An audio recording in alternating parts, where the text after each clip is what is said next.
Are you ready to take your business to the next level? Every day there are countless books and articles that are published offering the key on how to make your business a success. It's easy to feel overwhelmed trying to keep up and run your business. That's why Deb Creer created the Business Power Hour. Keep up on the latest trends, best practices, and techniques for how to make your business a success. Let the Business Power Hour do the heavy work for you. Good morning. Good morning. I am Deb Creer, and I am passionate about giving professionals the tools that they need to make themselves and their businesses as successful as possible. And we're going to deviate a little bit today. It's my podcast. I can do what I want because we're going to be talking about your mental and even your physical health in a way that is something that probably touches very many of us. And I like to have programs like this on because if we are not taking care of ourselves and others in a way where we're nourishing our mental and our physical health or dealing with issues, then our businesses, it's not going to matter. So the most important thing, as we know, is that we take care of ourselves. So today's guest, oh my gosh, I don't get nervous real often because I've interviewed quite a few people, but this gentleman he is a delight. I've been having fun getting to know him, but please join me in welcoming the former Wisconsin Governor, Martin Schreiber, to our program today. Welcome, sir. How are you doing? Well, Deb, thank you. I'm doing very fine, and what an honor for me to be on your program and to be able to visit with you and your listeners. So thank you very, very much for that. As we said, we are very honored to have you. Well, let me tell people a little bit about you, and then we will jump into this. So a native of Milwaukee, Wisconsin, and I think probably a Packer fan. It didn't say that in your bio, but I'm guessing you're a Packer fan. So former Wisconsin Governor Martin J. Schreiber was elected as the youngest member of the Wisconsin State Senate. He went on to become lieutenant governor and then to become the 39th governor of Wisconsin. More recently, Marty has become an outspoken advocate on issues relating to Alzheimer's disease and caregiving after his wife Elaine was diagnosed in 2007. Marty wrote about their journey together with Alzheimer's disease in a very popular and very well-received book called My Two Elaines: Learning, Coping, and Surviving as an Alzheimer's Caregiver. Well, we could go on forever about your bio, but we want to have time to talk more with you. So, one of the things I always ask my guests, how in the heck did you get to where you are today? So give us a little bit of that. Probably I got to where I am today by the grace of God, Mm-hmm. and also because of my wife, Elaine. Mm-hmm. She passed away 2 years ago, and she was diagnosed for Alzheimer's some almost 20 years ago. Mm-hmm. And so before that, while I go back to being 14 years of age when I met Elaine for the first time in Latin class, her name was Thaney, my name was Schreiber, so we sat next to one another. Yep, good old alphabetical. Mm-hmm. Right, so I fell in love, and we dated, we went steady, we got engaged, we got married, and 4 children, 13 grandchildren, now 8 great-grandchildren. But how did I get to where I am today? I got there by the grace of God, and also because Elaine was the most wonderful, helpful life partner, Mm-hmm. wife, the most wonderful person that you could ever hope to be able to be with. And she supported me. She worked hard in everything that I might want to do. If I would run for political office, she would be the hardest working campaigner. If I would lose, most importantly, she never let me feel defeated. Mm-hmm. And if there is one legacy or one special ability that Elaine had, was to make sure that we might have lost different things at different times, but we were never defeated. Mm-hmm. And so how did I get to where I am today? By the grace of God, and also Mm-hmm. by Elaine, just being the most wonderful person that any person could hope to have. Right. And now, how did we get to be on your show? that's really because of the second Elaine. Mhm. The first Elaine I described, just helping and being so wonderful. Well, as I said, going back almost some 20 years ago, the second Elaine began to appear, getting lost, going to and from places she was going to and from. She was a wonderful cook, and sometimes she would cry because she would mess up recipes so badly. She would scrape the side of the car going in and out of the garage. She would tell stories about what happened a little bit ago, and there was no relationship to reality. So that was the second Elaine. So what brought me to Deb Cryer on her show on Power Hour? It's the fact that my wife Elaine was two Elaines, and I tried to. What happened was I'm on this Alzheimer's journey, and early on, I found out that there were things that I didn't know, things that I should have known. Mhm. And I think back and how horrible it was that I was not more aware of how you deal with this disease. And what made it so tragic about my ignorance of this disease is that Elaine and I missed out on moments of joy. Mhm. And uh, that was, and I think back, and so when I say we missed out on moments of joy, the moments of joy that we missed out on were because I was trying to keep her in my world. And you cannot, with Alzheimer's, you cannot bring the person back into your world. Right. Elaine, it didn't happen on a Thursday, it happened on a Friday. Mhm. Elaine, it wasn't the Smiths, it was the Joneses. Elaine, why did you put the car keys in the dishwasher? Elaine, you told me 6 times about what's happening. Elaine, for the 10th time in a row, we're leaving at 10 o'clock in the morning. And so what happens then is you don't want to lose your loved one. And so you try and keep them in your world. And what I finally began to understand was that I had to let go of this person who once was, so that I can now embrace this person who now is. And also when I think about joining Elaine's world with their Alzheimer's. In my book, I'm ready to go to print, and maybe a month, 2 months before I'm ready to go to print, I find a series of notes and journals that Elaine had been keeping since her diagnosis. Oh my. And never did, well, we had prayed together and we had cried together, but never did I understand the courage that it takes to be diagnosed with this illness and then go forward. Imagine being diagnosed, the doctor says, look, you're going to be losing your memory. All of the fears that come into your mind when you think, well, what is going to happen? So then on top of that, your husband says, no, it didn't happen on a Thursday, it happened on a Friday. No, why are you asking me? Why did you put the car keys in?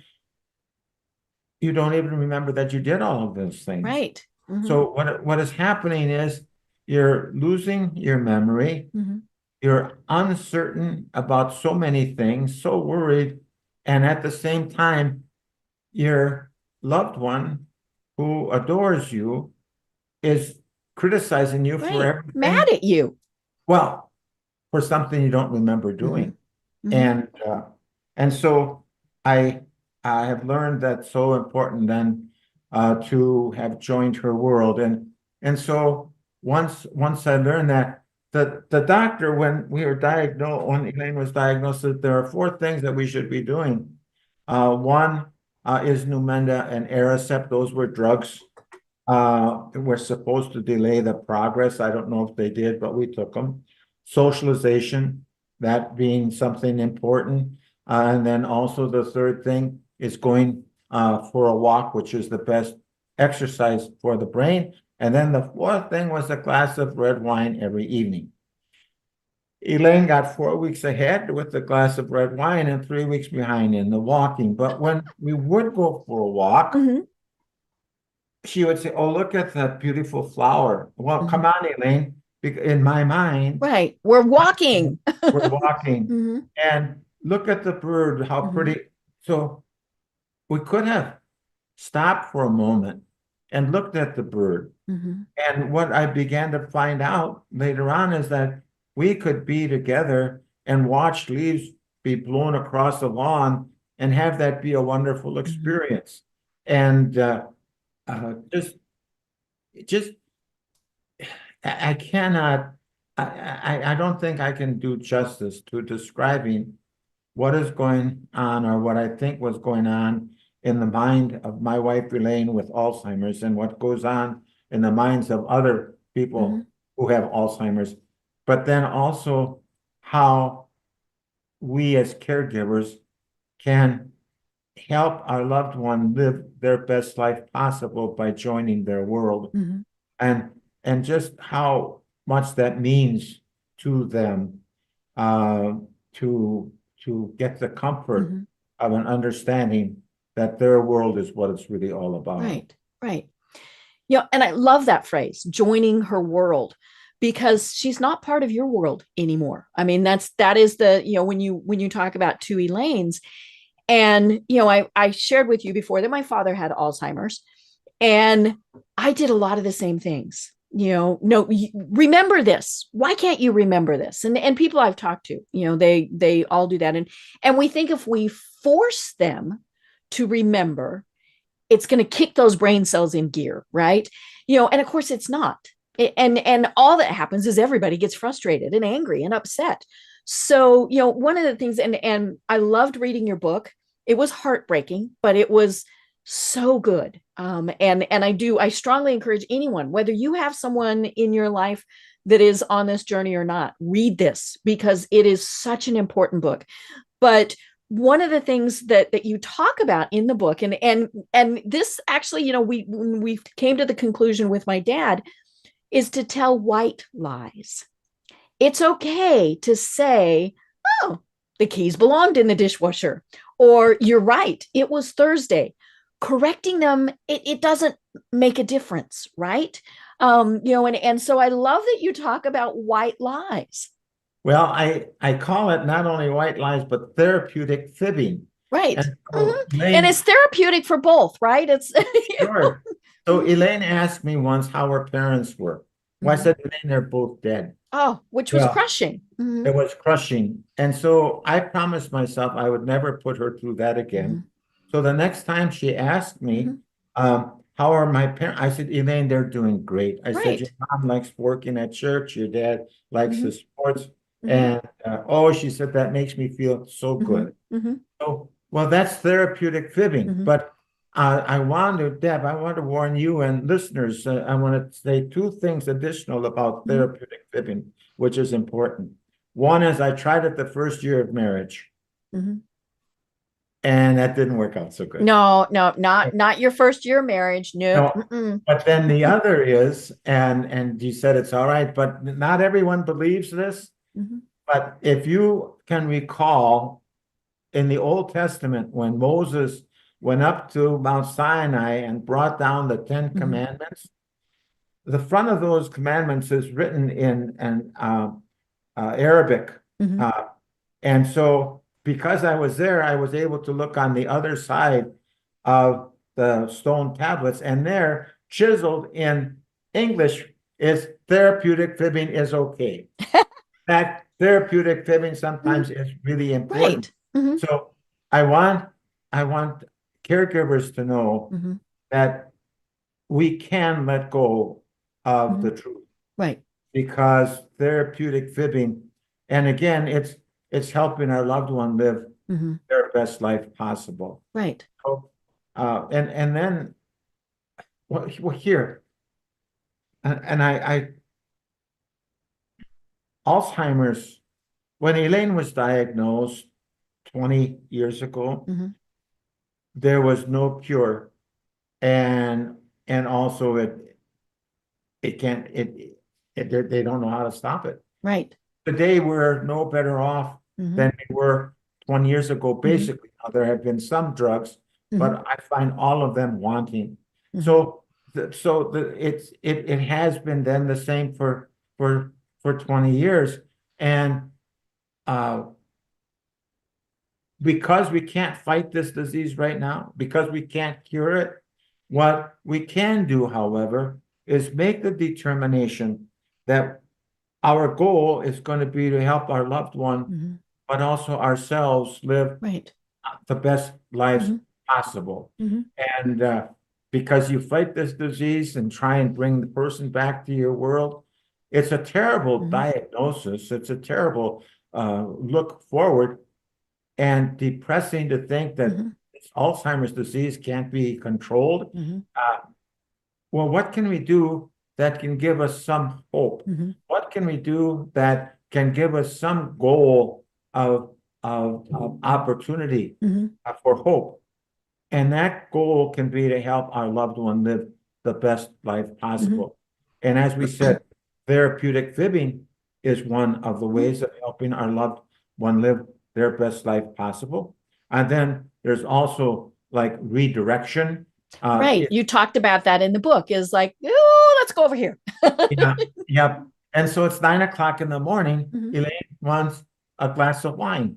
No, Elaine, you can't have it. It's 9. No, that's not the answer. Do you want red wine or white wine? Do you want to drink it with your sisters or with the neighbors and so forth? Maybe by redirection, we don't have to get into the conflict of that. And I've seen that conflict with caregivers who say, no, you just had a cookie, you can't have another cookie. Or I already gave you a blanket to cover yourself up. Why do you? That's redirection. Right. Because they don't remember that they got that blanket, that cookie, that whatever. That is correct. And so let's assume hypothetically in this moment that redirection doesn't work for the glass of wine at 9 o'clock in the morning. What is wrong with someone having a glass of wine at 9 o'clock in the morning? Right. You know, it's morning, noon. You make it a little bit smaller. Yeah.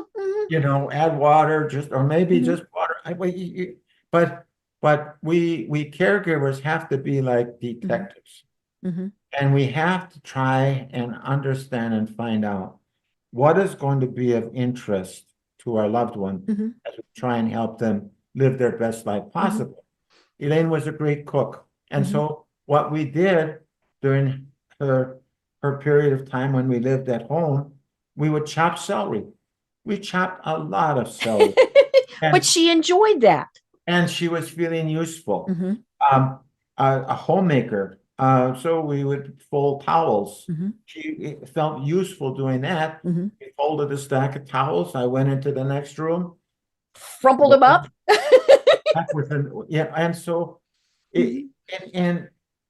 and see, I guess the goal to help our loved one live our best life possible and join their world, it can ease the heart and it can ease the soul, and it can be an understanding that we are actually giving a type of medicine, a type of therapy, a type of helpfulness.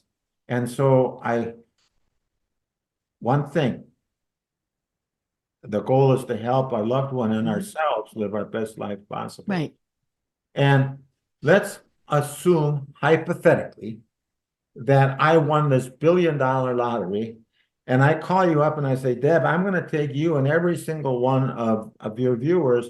We're going to go on a trip in the Caribbean on a cruise ship. Woo! And so we're on this cruise ship, and one of our friends falls overboard.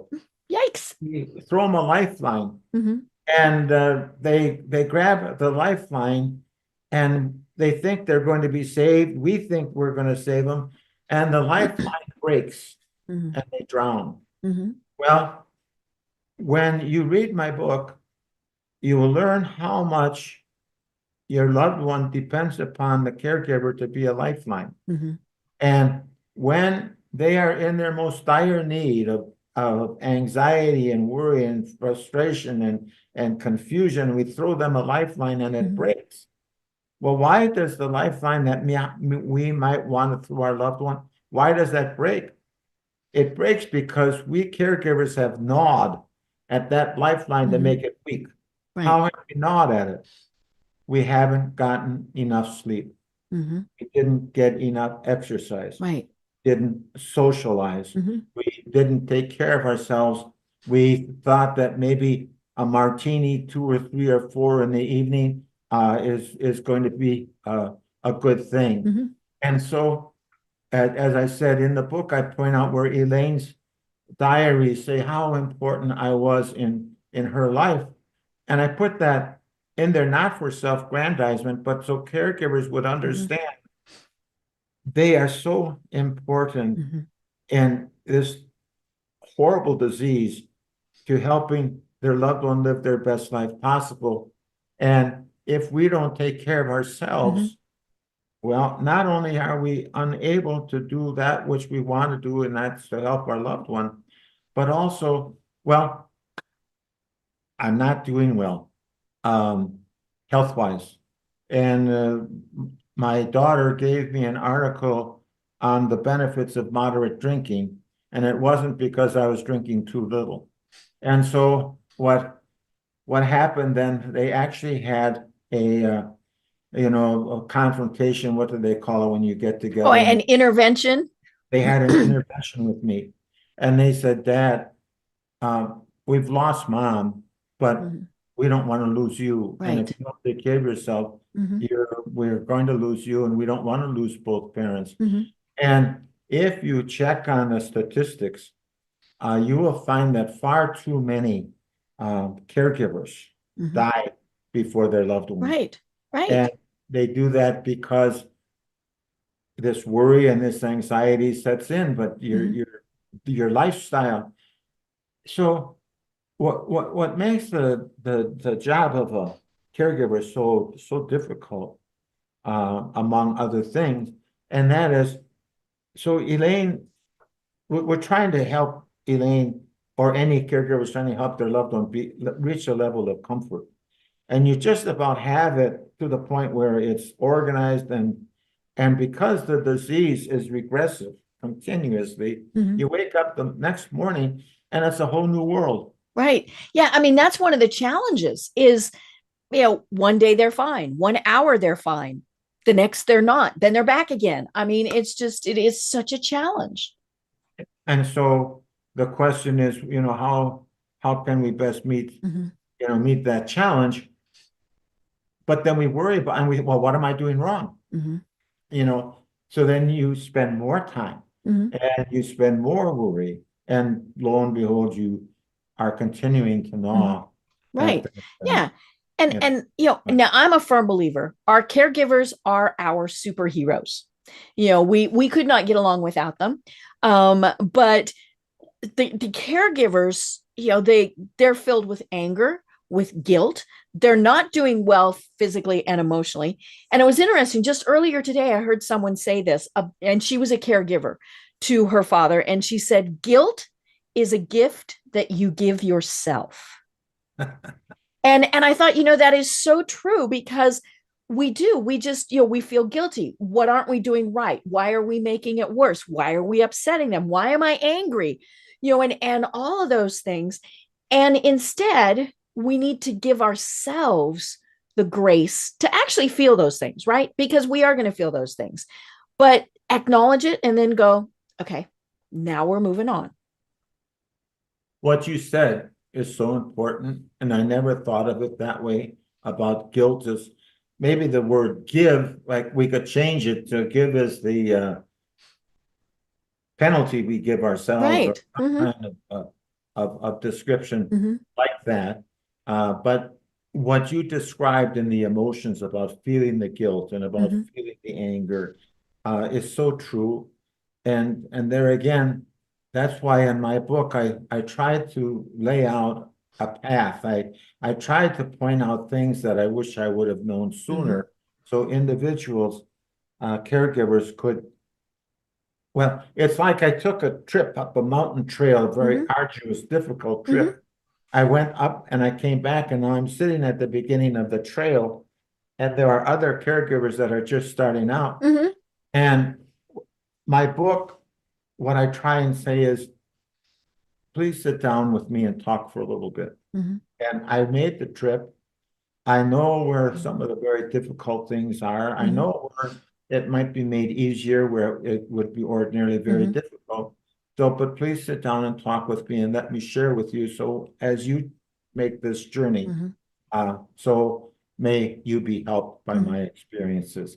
What I did do also in the I had there's two books. There's the My Two Elaines that I worked at and self-published, and there was the second edition, which is now out by Harper Publisher, and it's the same book, but it's published by Harper's because they felt it should go nationwide. And so what the book also has, the second book, is a discussion between myself and a neuropsychologist, Right.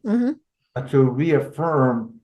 If, for example, I had these personal experiences and I wanted to give the reader the assurance that what I was experiencing is applicable and it's right. For example, as someone has COVID and I say drink bleach, well, we better check that out with the doctor before we Right. Probably not a good plan. no, and so I wanted to have this neuropsychologist give reaffirmation. So there is a discussion in the book between myself and her about different various kinds of issues. What I wanted to also sort of talk about for a moment is that this disease is not what you call a chicken casserole disease. In other words, if I have open heart surgery, people will bring me a chicken casserole. Right. If I have hip surgery, chicken casserole will be brought because of people being concerned. Because people are ignorant of Alzheimer's, friends, neighbors, and relatives do not know how to respond, Right. how to handle this disease. And because they don't know how to handle this disease, they don't know what to do. So they stay away. So then one of the great challenges that a caregiver faces is the feeling that they are being abandoned by their friends of 20, 30, 40 years. They're not being abandoned. The people just simply don't understand the disease and don't know how to handle it.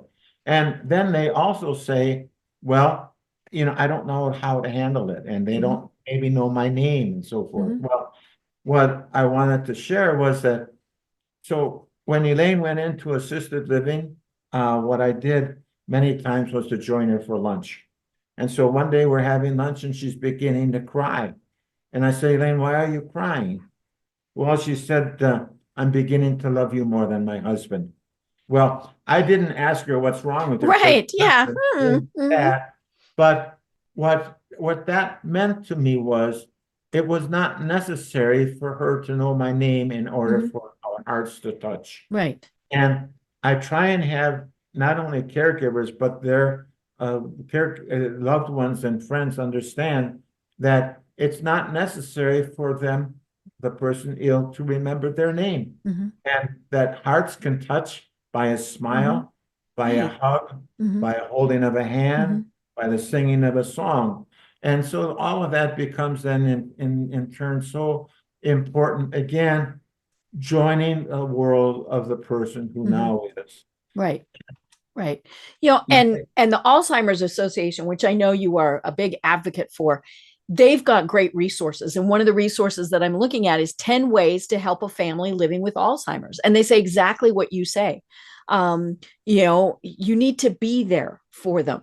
And you're not just there for the person who has Alzheimer's, be there for their caregivers too. And I tell that to people when we're talking about cancer is maybe that caregiver really, really, really, really needs an hour to themselves, and so go and offer to sit, offer to do whatever so that the caregiver can do some, maybe if you're dealing with a woman, pay for her to have a manicure somewhere, but then, don't just pay for it. You need to go in and be there, so that she feels she can go do that. Maybe, you need to go to a movie, anything, and but it's like you said, we don't know what to do, so then we don't do anything. Yeah, what you say is so important. The fact that our friends or neighbors would give some respite, some relief time to the caregiver. And like you said, it can be as easy as just visiting with the person who is ill for a little bit of time to allow the caregiver to go out and about. So your message and your program is so important because that simple aspect, just simply of helping out someone and giving some respite, is such a powerful force in the life of a caregiver to get additional perspective. And what happens with this, and you described it with the guilt and so forth that comes about, what happens is, because the caregiver feels this guilt, because the caregiver isn't getting enough sleep, because the caregiver is worried about things with anxiety and so forth, the caregiver can become irrationally irritable. And that irrational irritability can manifest itself, well, in my point, to have to end up buying boxes of candy and flowers to people on the other side of the counter. Lots of apologies. Oh my gosh. And so, but it can go, it just becomes so powerful, where ordinary human beings of love and understanding have such a outgoing of irrational irritability because of all of this buildup. And so, again, to reinforce what you said about giving the caregiver some respite care of some kind or another, just to help give them some perspective and understanding, is just such an important right. And I talk about this a lot. Be specific, folks. Don't just say, hey, Marty, tell us if there's anything we can do for you. Because we're so caught up in what we're having to deal with, we're not going to say, ooh, I need this. And so if you say, can we do this? Give them something specific, even if it's not what they want, then they have the opportunity to say, no, but what if we did this? And it was funny because when I learned to actually ask specific questions when I was so ill, to say, this is what I need, I would have so many people who said, we can do that. And so it is kind of on us also to say, hey, we need this. But yeah, if you're the friend, the loved one, the neighbor, the coworker, be specific, folks, and say, not just what can I do, but maybe say, here are some suggestions, and because again, we're so caught up in dealing with what it is that we can't come. And more importantly, we don't want to be a bother. We don't want to, and one of the things that is kind of the undercurrent of your book is that you did not know how to, and you didn't do it soon enough, and that was ask for help. So talk to us more about that. Well, we men, okay, and I don't say this with great pride, but we men never have to ask for direction. No, men do not ask for help. That's just not done. And we're always right. And we can beat this Alzheimer's and so on. And what we have to understand, clearly, we men, and also women too, we have to understand that when you ask for help, it's a sign that you're not giving up. Right. We can assume for a moment being surrounded by an enemy with no hope of they're going to just simply overwhelm us, and we decide not to go for help. Well, that's giving up. Right. So to ask for help means that you're not giving up, but to ask for help also means that you're going to make a special determination to make things better.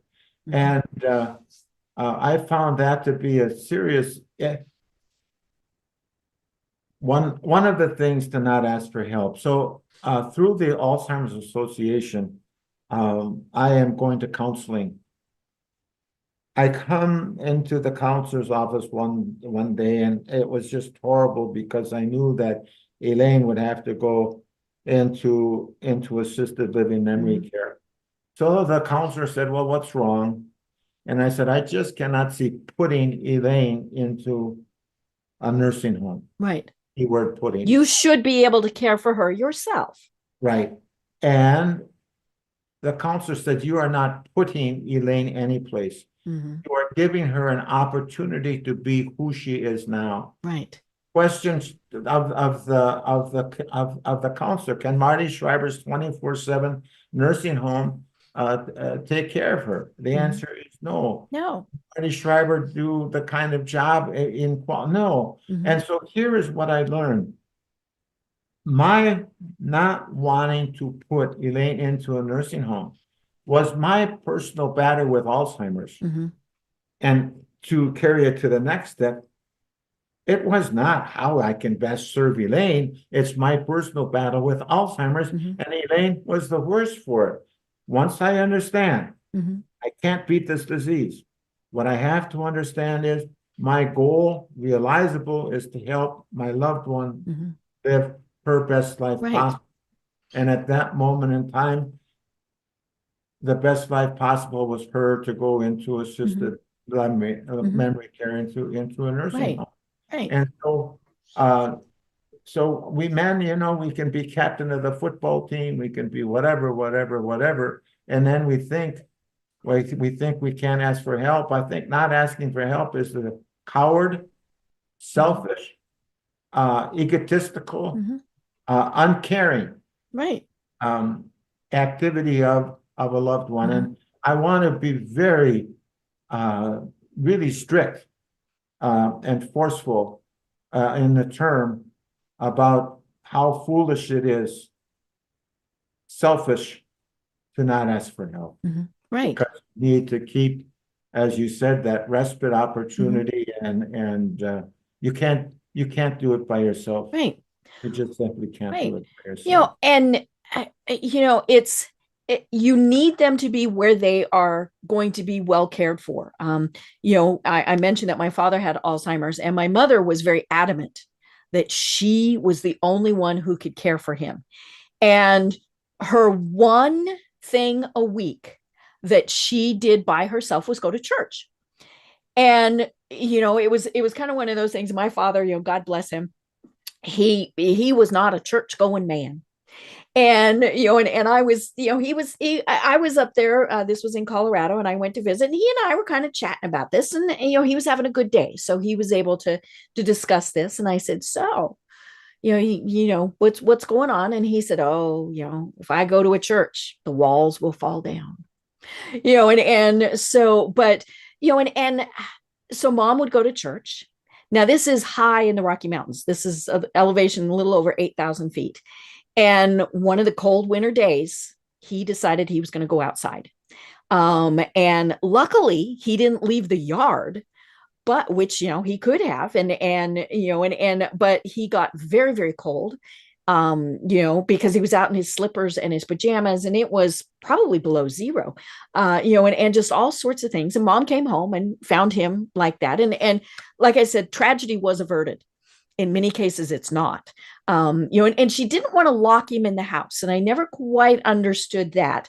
But, and so, her decision was she still needed to go to church. So Don Gore, my dad, was going to go to church too. And so it was so funny because, again, I was having a conversation with him. He was having a good day. And I said, so I understand you've been going to church. And I said, and the walls didn't fall down around you. And this sweet little old man looks at me and says, I heard them crack. But, it was one of those things where if mom had said to their many friends, can you go sit with him for that hour? Now, he actually loved going to church because everybody fussed at him. He loved the music. I mean, all sorts of things. And so that worked out. But again, it's okay to ask for help or to, have adult daycare. There's, so many things. And obviously it depends on where you live, but you're not letting them down by doing that. You're actually uplifting them. and taking care of your own mental, spiritual, physical health at the same time. As we talked, the knowing of that lifeline, your mom was the lifeline for your dad. Mm-hmm. And if she didn't get that opportunity to have some kind of uplifting of spirit, Right. it's and I so in the number of I sometimes give talks about Alzheimer's and also sometimes about caregiving. And after my presentation and questions and answer, people come up and they talk with tears in their eyes about how they wish they would have known some of the things that we had talked about in the book. How if they would have known that, or if their mother or dad would have known it, what a difference it would have made in their life. And so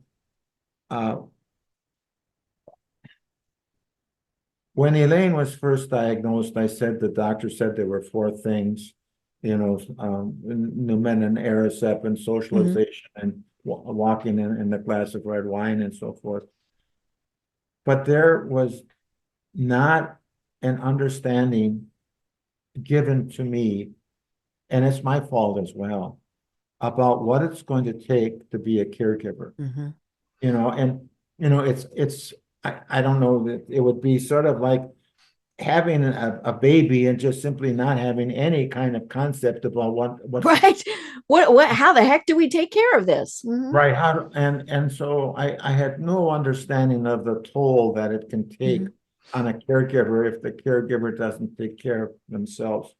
I had no understanding about joining the world of this person who now is.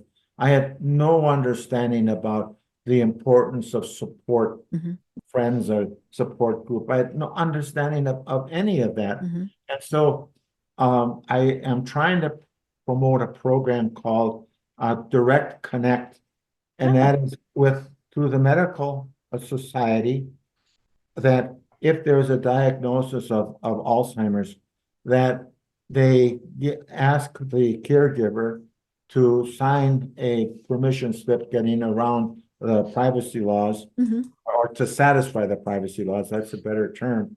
But then in turn, the permit, the slip would authorize the doctor to contact the Alzheimer's Association. So the Alzheimer's Association in turn could talk to the caregiver, just so that there is some understanding about what lies ahead. And so when Elaine was diagnosed, and I figured something, I have to know a little bit more something. I went to the bookstore, the library. There's a lot of books about Alzheimer's, but I could not find a book which would present the challenge in a simple but yet forceful way. And these other books, many of them were marvelous books, but the detail that they went into and it just, my book is a quick read. You can get through it in a couple. I read it in an evening. Yeah.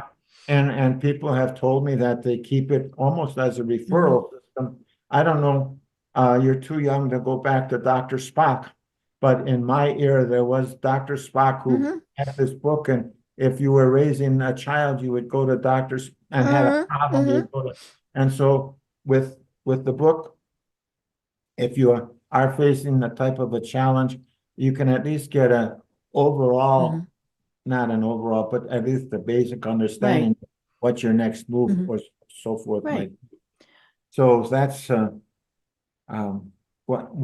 this is just a side note.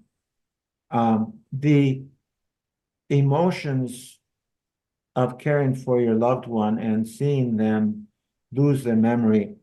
I had a gentleman come up to me after a talk, and he was crying, and he asked me, "Is it okay for me to pray that my wife would die?"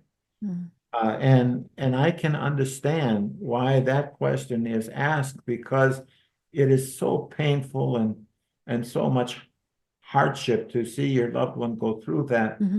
And if they were in physical pain, it would be understandable that you prayed that, right? Yes. And so, I said, well, I don't know if you can or not, but I know you can pray that God's will be done. Mm. And Mhm. because I am not in any position, but I do want to say that when Elaine passed away, I could not ask her at that time to live 1 hour longer Right. than she did Mhm. because she was so incapacitated. Mhm. And it was a bittersweet kind of thing Mhm. because I then knew she no longer had to deal with the situation that she Mhm. was in. But yet you miss them so terribly Mhm. much. But uh, I uh, I just hope that caregivers understand that they've got the toughest job in the world. Mhm. I think you call them heroes. They are absolutely true heroes. Mhm. But also that as heartbroken as we might feel, we also have to be courageous and Mhm. intelligent enough to ask for help Right. Right. and know that that makes a Mhm. difference. Right. And I think one of the things that helps people is just knowing they're not alone, which may be why people keep referring back to your book and things like that. It's interesting when my father passed away, people, wonderful condolences. But I remember I told one person, I said, you need to understand, my dad was gone years ago. This Mhm. sweet little old man was this sweet little old man, Yeah. but dad was gone a while ago. And we were very fortunate that dad, he was this sweet little old man. Now I did have to giggle a bit when I read your book when you said that Elaine would start swearing. My dad did too. It would kind of startle you when he would use some of the words that he never said in front of women. I mean, it was just um but yeah, it was, it was like you said, the two Elaines. There were two dads, and I had mourned the first one, but then we had to mourn the second one, right? And I think that was the thing, was just knowing, it was just different. And I think that comes back to that guilt again. Why, and just the pain of them looking at us and not knowing who we are. And I loved it in your book when you talked about the fact that your wife looked at you, your wife of many many years, like you said, you met when you were 14, and she told you what a handsome man you were, but she didn't know that you were her husband. But it was, and so that was okay. She knew that she had this very handsome man who was helping her. Well, she said I was so handsome when we were eating lunch, and again at the assisted living Mhm. memory care, and the doctors and the nurses heard her say that. Well, they thought she was getting better, Uh-huh. that she could recognize me as a Mhm. handsome man. And she Right. also, I think, at a time said that I was intelligent. Well, now Mhm. for sure she was getting better because Mhm. Elaine absolutely knew that her husband was intelligent and good looking, and so that was it. But although everyone thought she was getting better, she wasn't. She wasn't Right. getting better. Right. But And that, again, that's where it's hard, is when there are those flashes where something clicks yeah, and they all of a sudden know you. Or it's interesting when we look at all the various things, when they recognize, say, music. We've all heard a lot about how music makes a big difference, but when they remember, a song from 30, 40, 50 years ago, but they don't remember their child's name, that is. And so again, back to, what, it's okay, maybe you put that music on and you dance with them like you would have 30, 40, 50 years ago. They don't need to know who you are. And I mean, it's going to bring pain. I mean, that's the other thing. It is just so painful, but the look on their face is what makes it worth it, because they're taken back into that time frame when they were very happy. and again, what you are underscoring is the goal of the caregiver is to help their loved one live Mhm. their best possible, Mhm. and to bring that kind of joy. Mhm. Elaine and I guess if I list my regrets, one of them would be not dancing enough with Mhm. Elaine Mhm. and so forth. But I want to just cover one point that we had talked about just a Mhm. moment ago, and that's this whole aspect of grieving. Mhm. I had a friend who retired and he was enjoying his retirement. One night after dinner, he watched television and he had a massive heart attack and he died. Yikes. And that was a tragedy. Mm-hmm. So there was the funeral, Mm-hmm. and people came by to express their sympathy, their condolences, and there was closure. Mm-hmm. There was closure. Right. An Alzheimer's caregiver doesn't get closure. Mm-mm. An Alzheimer's caregiver sees their loved one mind disappear a little bit every day. Mm-hmm. And so what happens is, I think what we do not do is we do not realize that we're going through a process of grieving. We're losing our loved one a little bit every day. We're in this unacknowledged grieving, what I call it. And we caregivers have to understand what we're going through in addition to the worry and the anxiety, the depression. We have to understand that we are also grieving. And in that process, if we can understand it, we should face it. And we should maybe understand the importance of counseling. We should maybe understand, you wake up and wonder, why do I feel so god-awful miserable? Well, it's understandable. You're grieving, you've got worry, you've got anxiety, you just yelled at someone for no reason before, and you're under a lot of pressure. Caregiving may be one of the toughest jobs in the world, but by the same token, if we can use a few touch points, it can make all the difference in the world, as far as at least making our loved one have their best life possible for the life that they have. Right. And it's such a challenge, and one that we especially in the early stages we try to ignore. And I encourage people to go to the Alzheimer's Association. They've got some great information on what are kind of the first 10 signals that might, and of course we all are thinking, I'm just getting old. He's just getting old. Well, yeah. But, if you're like me and you've had so much anesthesia that, our brains are just kind of fried. But there are very specific things. It's not just that we're getting old. And so I encourage people, because, as we've been talking about, the sooner we start with some of this, the better it will be. Like you said, even if it's just dancing more, going for more walks, all of those things, and not just putting it off.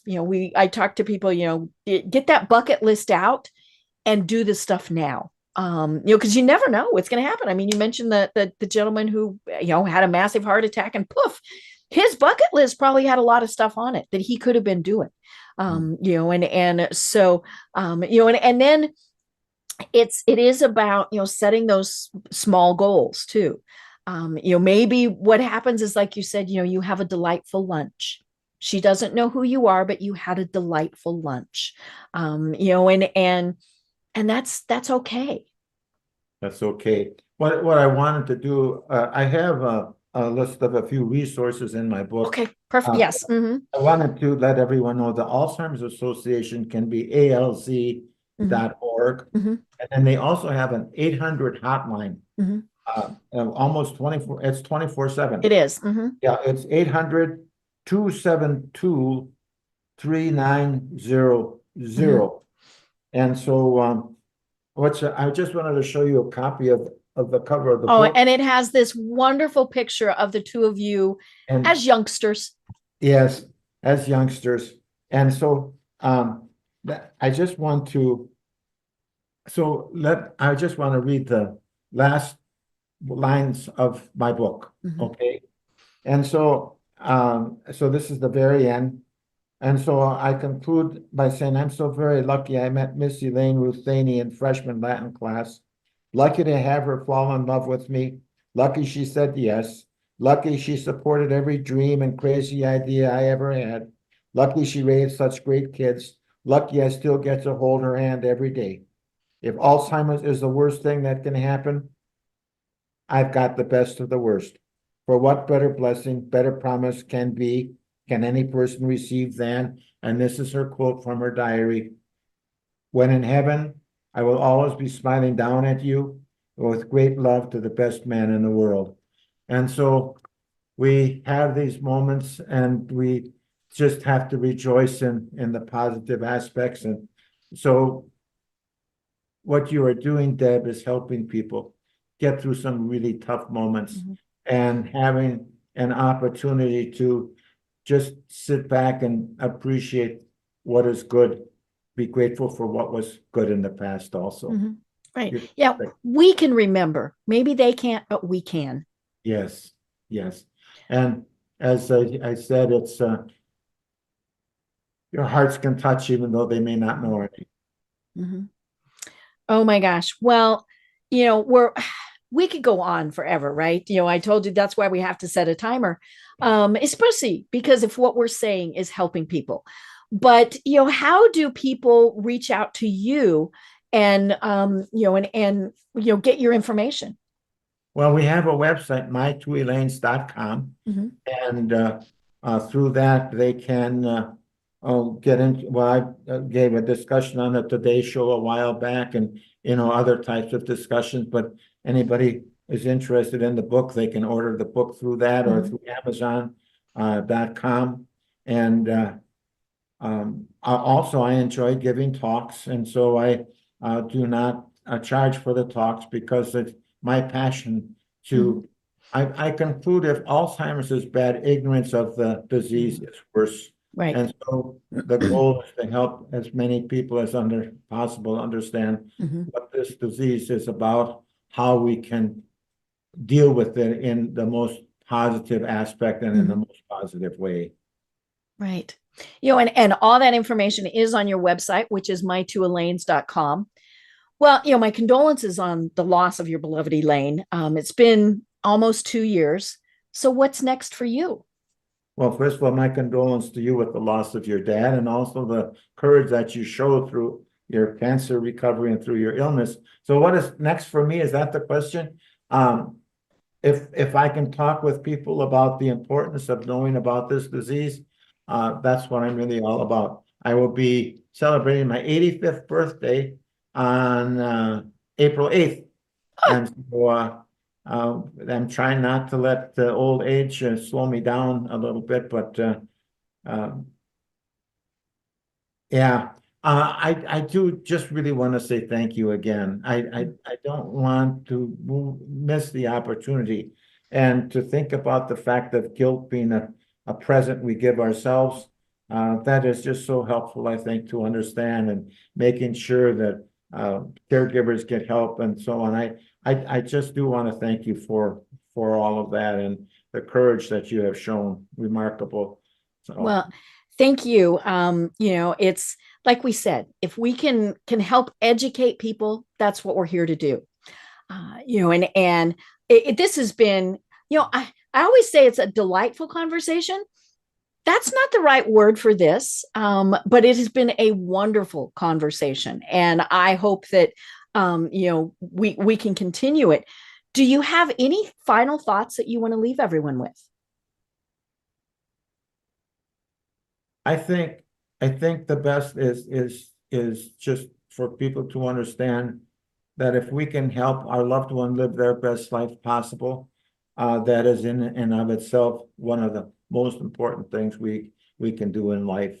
And whether it's if they would be a cancer a victim or whether they would be an Alzheimer's victim, to set about helping people live their best lives possible. I think that's a pretty good thing. Oh my gosh. I'm Deb Creer. I have been having, as I said, a wonderful discussion with the former Wisconsin Governor, Martin J. Schreiber, or now as I call him, Marty. But he is the author of My Two Elaines, Learning, Coping, and Surviving as an Alzheimer's Caregiver. As I mentioned, everybody should read this book. At some point, you're going to be touched by this. I hope to have you on again. I think this is great information. But until next time, everyone have a great day. Tune in for our next program for even more trends, best practices, and techniques for how to make your business a success. The Business Power Hour, hosted by Deb Creer, is proud to be part of the C-Suite Network.